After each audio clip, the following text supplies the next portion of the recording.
Duolingo has served as a foundational building block when I first started learning Spanish with zero knowledge. And in this video, I'm going to share how I used it in the last 4 months and why I'm not going to use it anymore. I didn't speak English growing up, but learned it through immersion when I was 18.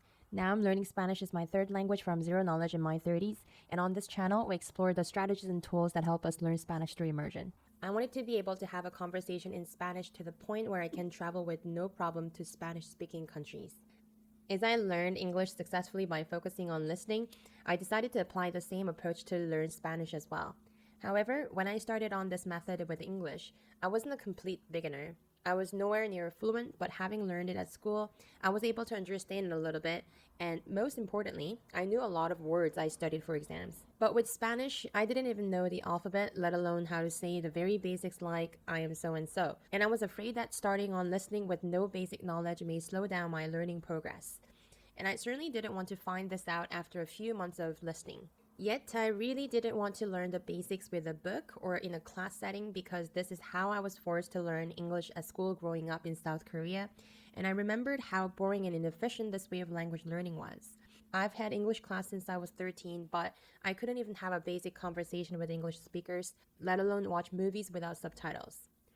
And if the process of learning is boring and I have to use a lot of willpower, I knew I wasn't going to keep up with it because I'm not a very disciplined person. I also work a full-time job, so I wanted something that can work around my schedule and fun enough for me to keep going at it, as I usually feel too tired to do anything after work. I certainly didn't want to regret later in life and say I wish I learned Spanish at that time, so I had to find what would help me learn vocabulary in an entertaining enough way for me. And this is when I thought about Duolingo.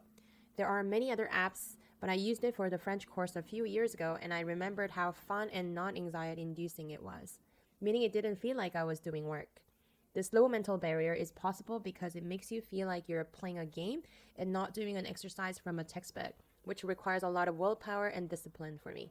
It's also pretty to look at compared to plain textbook, so all of this helped me to do a little bit of work a day and progress to the next stage. It's also free, so I thought I would give it a try anyway and see if I like it, and I quickly saw the value of it.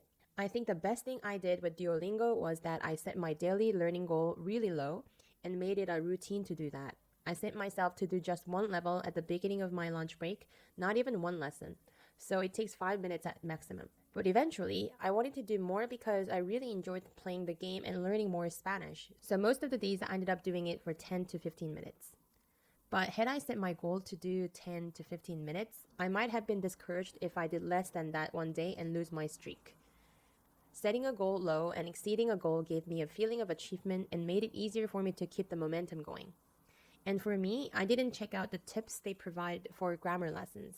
I preferred to learn a language through being exposed to it, like how a baby learns their first language, so I avoided the grammar tips on purpose. In 9 out of 10, the games were easy enough to guess as they used the same topic for each circle, or if I got it wrong, I could see the answer after, so I learned grammar by making mistakes. To complete the entire tree, I have looked at the tips only a few times.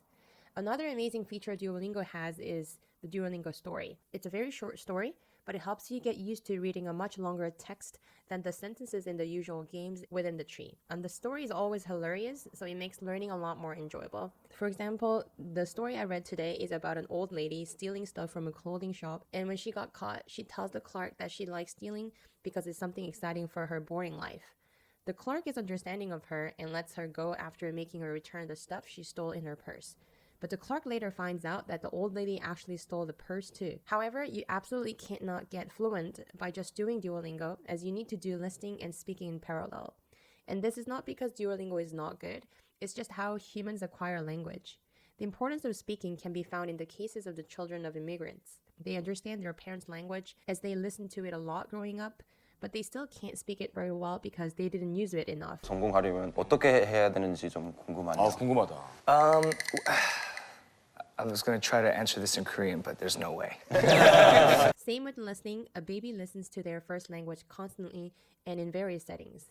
You want to be exposed to this constant listening and seeing how the language is expressed to mean certain things in many different settings, which is why watching a movie, news, YouTube videos are super helpful. But there is no doubt Duolingo gave me the words and phrases to notice when I listen to Spanish in Netflix shows or YouTube videos, and the words and phrases to use when I speak with the language parents.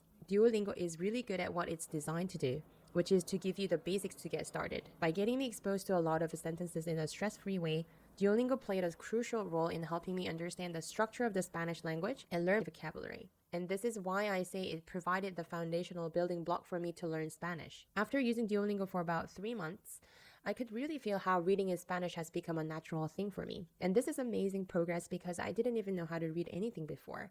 For example, now I can understand most of the YouTube video titles and comments in Spanish and some texts that aren't too difficult. So a month ago, feeling confident about my progress and curious how much I can read, I tried reading a Spanish book I'd read in English before. I didn't understand everything, but it wasn't intimidating at all because I knew a lot of the words and I could tell how each sentence is broken down into things that make up a sentence, like subjects, objects, verbs, and nouns. I could also tell the tense of the verbs a lot of the times, whether it's past, present, or future. Unlike before when I first started learning Spanish, I now don't have to look up every word and just some words that I have not seen before to understand it all. And for the words I don't know, I have an idea about how to pronounce them at least. So the reason I'm quitting Duolingo now is because I feel I've learned enough to move on to more difficult materials like books and articles to advance my Spanish. I feel that if I keep reading a book or an article for 5 minutes a day instead of doing Duolingo, my Spanish will improve a lot more in a couple of months, so I decided to replace Duolingo with a book or a news article. I'll post my progress in 2 months about how my reading skills improved. I feel much more confident with Spanish and feel happy to have learned this much. And if I started with a book from the beginning, I probably wouldn't have not continued it for 4 months. So I'm really grateful for Duolingo for easing me into this and helping me to do it consistently by making it stress-free. If you like this video, you will love other videos I've made for you about how to learn Spanish with immersion and be able to have a conversation in Spanish in 3 months. Thanks for watching and see you later.